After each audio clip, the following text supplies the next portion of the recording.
बच्चों और बूढ़ों के लिए ना बड़ी ताकतवर ग़िज़ा है।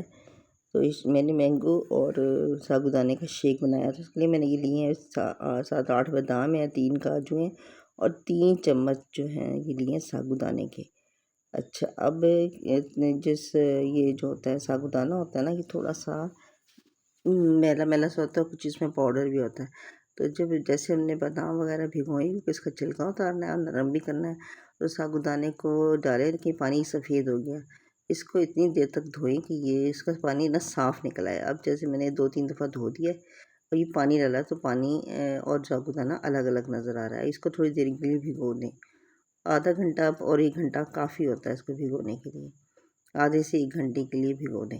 अगर पानी गर्म डालेंगे तो जल्दी हो जाएगा। 2 आम लिए हैं और 1 पाव दूध है और इनका मैंने छिलका उतार के और इसके बाद कतले कर लेने हैं और दूध जो है ये भी लेना है। लेकिन मैंने शेक बनाने से पहले ना आम और दूध दोनों फ्रीज़र में रख दिए थे।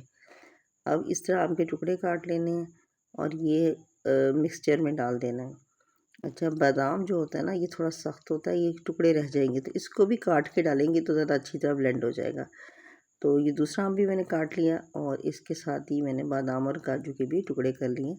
और जब ये तो पिस जाते हैं। अच्छा, इसमें से थोड़े से ना एक काजू और 2 बादाम उठा लें और इसकी जो गुठली है, थोड़ा सा गूदा लगा रह जाता है, वो भी उठा लें। और बाकी ये सब चीज़ें डाल दें। अगर ज़्यादा नट्स खाना चाहते हैं तो इसमें ज़्यादा डाल दें। इसमें अखरोट भी डल सकते हैं, बादाम भी डल सकता है, काजू भी, पिस्ता भी, ये इस तरह चारों मगज़ भी डल सकते हैं। अब ये सब चीज़ें हमने डाल दी और इसको पीस ली। अब इस मिक्सचर को भी मैंने उठा के फ्रीज़र में रख दिया था।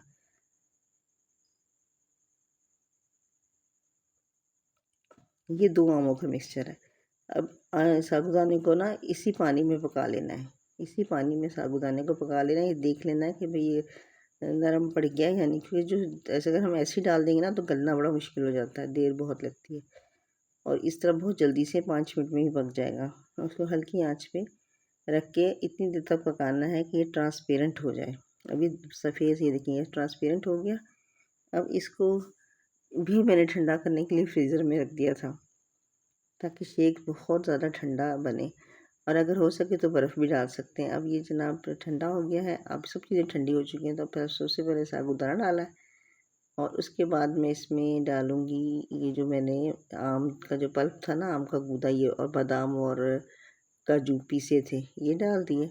अब इसके साथ ही मैंने डालना है इसमें दूध और ये दूध डाल के और इसको ज़रा अच्छी तरह मिक्स कर लेना है, क्योंकि जो साबूदाना था ना वो गुठलियाँ सी बन गई हैं। तो इसको ज़रा अच्छी तरह चला लें, चला के इसको मिक्स कर लें।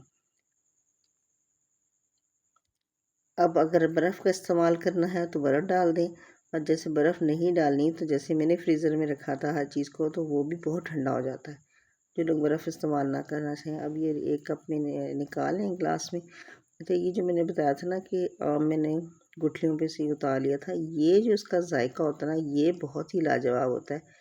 शेक के अंदर आता है, ये बहुत छोटे-छोटे से टुकड़ों में कर दिया है। ऊपर मैंने बादाम और पिस्ते, ये काजू भी डालना है। इससे ना जब मुँह में आएगा ना, ये बहुत बारीक कटे हुए हैं। अब ये तीनों चीज़ों का जायका बहुत ही मज़े का लगता है, बहुत ज़ूद हज़म है। नाश्ते में भी ले सकते हैं, असर के वक़्त भी ले सकते हैं। बूढ़े लोग जो खाना रोटी नहीं खाते ना, तो उनके लिए तो बहुत ही बेस्ट है। ये ताकतवर भी है और ज़ूद हज़म भी है। और ये एक दफ़ा बना के ज़रूर इस्तेमाल करें। मैंने इसमें कोई मीठा नहीं डाला, आमों का अपना मिठास है। अगर आपको मीठा ज़्यादा पसंद है तो इसमें अलग से मीठा डाल के भी बनाया जा सकता है। वैसे ये